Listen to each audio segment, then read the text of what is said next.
Robert Weiss. So there's no order for Rob Weiss.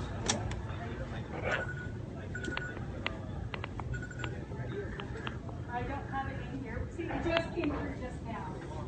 It just came through just now. So yeah. So we'll get it going right away.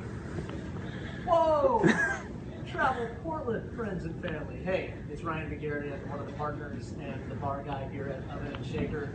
And we're stoked to have the opportunity to mix up some old school cocktail variations that we think you can be able to make at home that are really simple and are actually low in sugar, and some of which use sweeteners that are low on the glycemic index.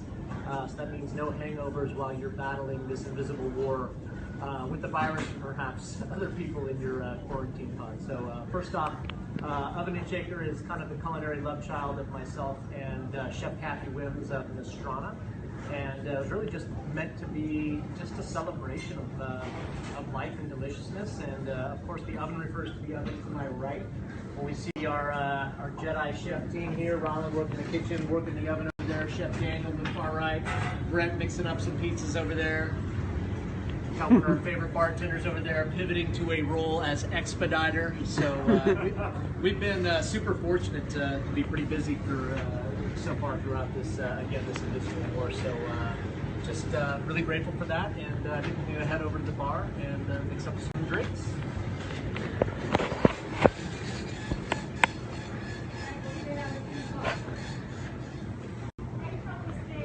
Here I am again, standing behind our bar. And, once again, Oven and Shaker, oven referring to the oven, and shaker not referring to salt shaker. I know some people have thought that, but rather cocktail shaker. And this giant bar behind you represents our passion for mixing drinks and expressing hospitality through that medium. So I have 3 drinks to make for you this evening.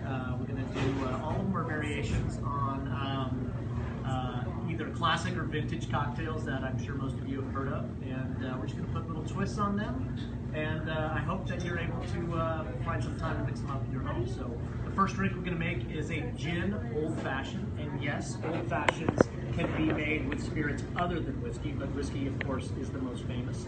Of course, an old fashioned is, I like to call it the sauté of the mixed drink landscape, because you're taking something that's beautiful unto itself, like a great spirit, and just accenting it with just a little bit of sweetener and some bitters, and then stretching it with a little dilution from the stirring process.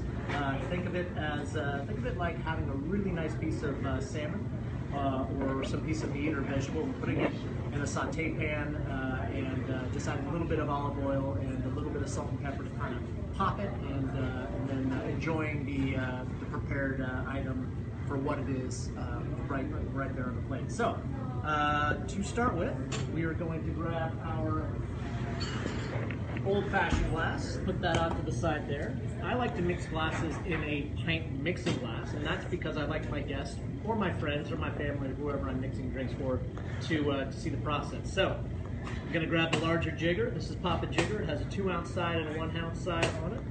I'm going to use a gin. I have some background with Aviation Gin, which I co-founded with Christian Krogstad and Lee Medoff back in 2005, and is now even in a much larger way part of the spirit landscape. We're going to use 2 ounces.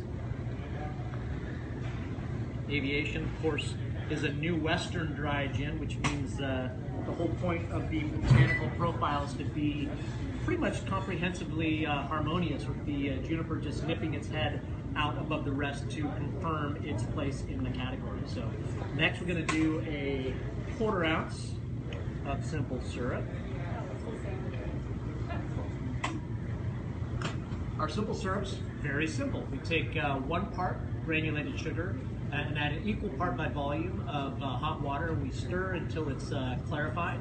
And if you want to have simple syrup around the house for 2 to 3 weeks, go ahead and add 1 ounce of vodka, or maybe a little less if you're making a small batch, and that will keep it from getting moldy. So we're gonna move over here to the bitters, and bitters are concentrated aromatic tinctures that add flavor and structure to a drink. This is Regan's No. 6 Orange Bitters, which projects flavors of orange peel and specifically cardamom. I'm gonna do 2 long dashes. And then we are going to round out that profile with the Peychaud's bitters. Peychaud bitters is a classic New Orleans bitters with flavors of anise and cherry pushing forward. 1 dash. All right, now we're going to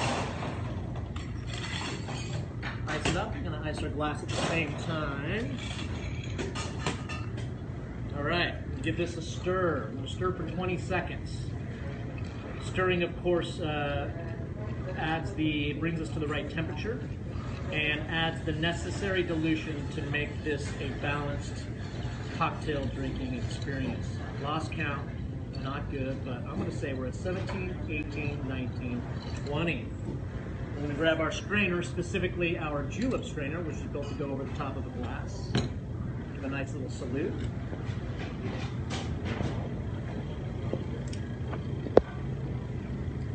Just like that. Now, an old-fashioned is only as good as it's garnished, to be sure. So, we like to use both a lemon and orange peel, or in our case, we like to make discs. So I just cut like a little disc, just like that. Then I fillet it to get all the innards out. I'm going to do that also for the lemon.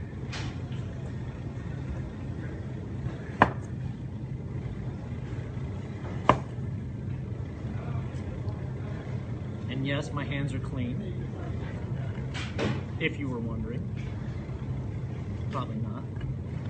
Okay, so now I'm going to fix my gaze on the center of this beauty, give it a nice pop. You might have seen that oil expressed into the drink. I'm going to place it at 2 o'clock, which is very appealing to the eye. And there you have it. That is our gin old fashioned. Don't be afraid to experiment with that old fashioned template. So much can be done with them. Set that right over here, just like that. Okay, our next drink is a variation of perhaps my all-time favorite summer refresher. This drink's called the Next Day Air, and it is a variation of the drink from the, it's thought to be from the 1930s, called the Air Mail. And an Air Mail is a combination of light rum and a little bit of lime and honey that is lengthened with dry sparkling wine. It's also a lot like a French 75. Substitute tequila for the gin, lime for the lemon, honey for the sugar, and just adding in that dry sparkling wine. So, we're going to grab our service glass, set that right up here, and we are going to start with our tequila. And one of the things I think a great bartender should be aware of is a hanger steak, is what a hanger steak spirit is. And at Oven and Shaker, we try to find excellent spirits that also give our guests a great value. So we like Luna Azul for this particular drink. It's priced just under, I don't know, I think it's around 16 to 20 bucks. And it just throws off really bright flavors of fresh agave. I've always been surprised at how much value I'm getting out of this tequila. Good to keep around the house. So we're going to do 1 ounce of Luna Azul and try to keep it off our hands. Next, I'm going to move over here, and if I'm doing a house party or just having a few friends over, I like to just go a la minute on my fresh juices. So I'm going to just cut a lime in half, and I'm going to go for a 1/2 ounce right here. Oh, that's looking perfect. Excellent. All right, there's a 1/2 ounce of freshly pressed lime juice.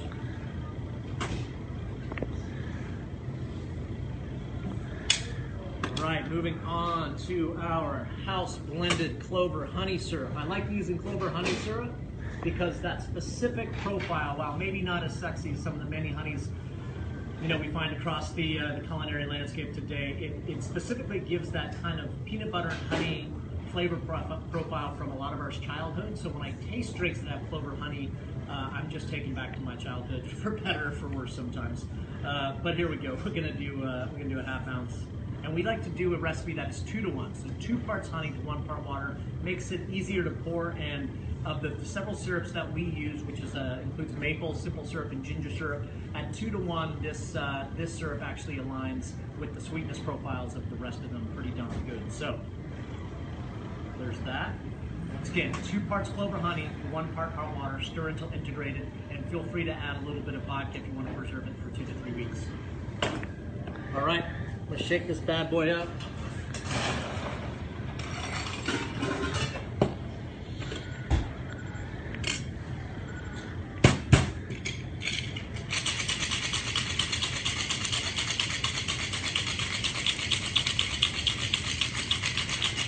I usually go about 8 seconds and then I give it the Armenian elbow.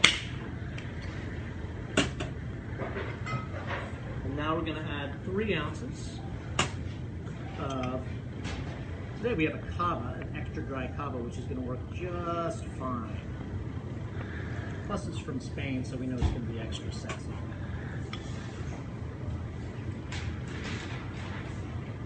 Just like that. I'm going to take my Hawthorne strainer, that's the strainer with these, the coils, and I just like to give it a little integration like that. Then I'm going to take my fine strainer to keep all the little chiclets out. I'm going to salute it and carefully pour this into my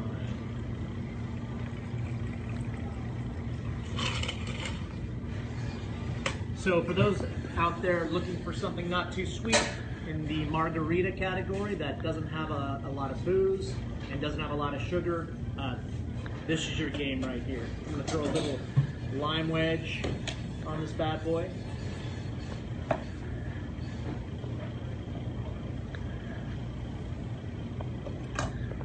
And I tell you what, I always recommend tasting your drink first before you just plunge in with your lime or lemon wedge on a drink, because usually a bartender's trying to, or a recipe's trying to get to really quality harmony from the beginning. So by just diving in with that lemon or lime, you might be throwing it off balance. So always take the sip first, and then that lime or lemon, depending on the drink, will be there to make an adjustment.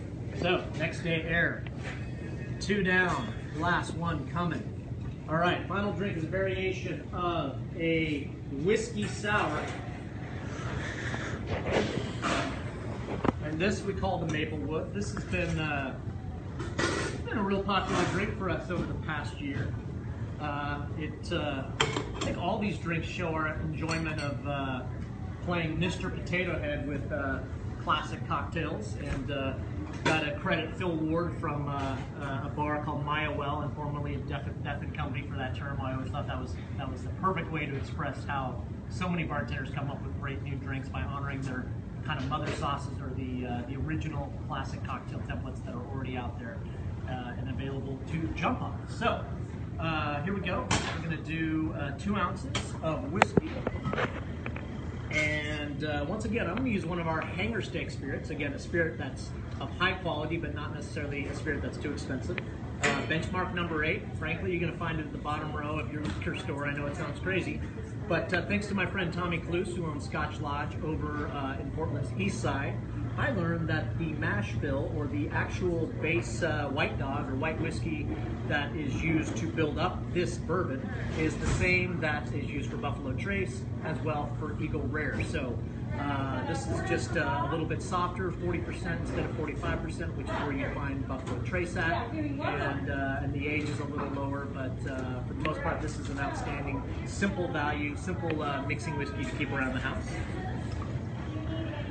2 ounces of whiskey, and frankly, this drink's going to work good with just about any whiskey out there. So whatever you got on hand, give it a go. I'm going to move back over to the citrus platform here. This time we're going to go for 3/4 of an ounce. So I might have to cut another one of these bad boys. Yep, we go for 2.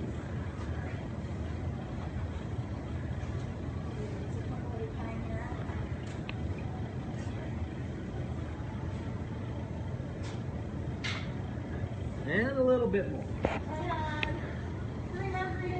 Limes definitely don't pick off the same amount of liquid volume as the lemons. All right, that's getting us right where we want to be. We have a little line inside the 1 ounce portion of that jigger that's telling me exactly how much juice I have, and that's going right in there. Now we're going to take a 2-to-1 blend of grade A maple syrup. So we do 2 parts grade A maple syrup to 1 part hot water. Stir to integrate, and of course add the vodka in if you want to preserve it for 2 to 3 weeks.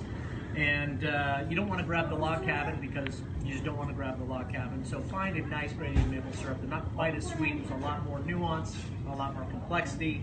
And it's, again, this one's really low on the glycemic index. So I find that it's a slightly healthier option with regards to a sweetening component in the drink. And that may mean a better morning the next day after a few maple syrups. So 3/4 of an ounce maple.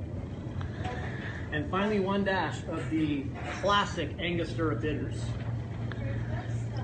And that was a crappy dash, so I'm going to roll a little bit more in there, and I'm going to give that one a spanking after this whole thing's over, so it's being bad.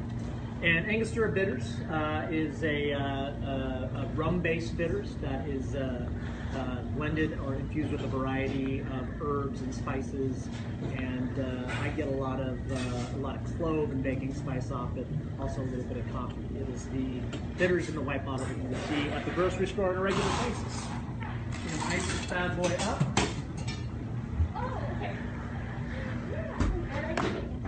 And throw the chilled glass up on the bar top.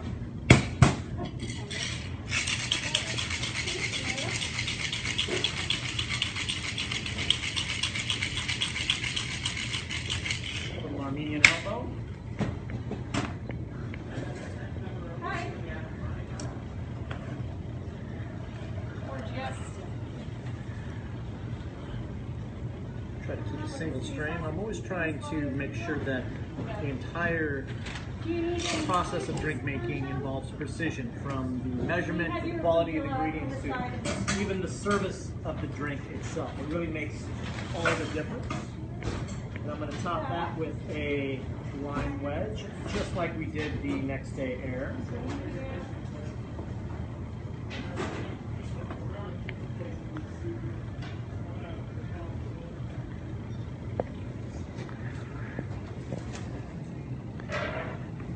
There you go.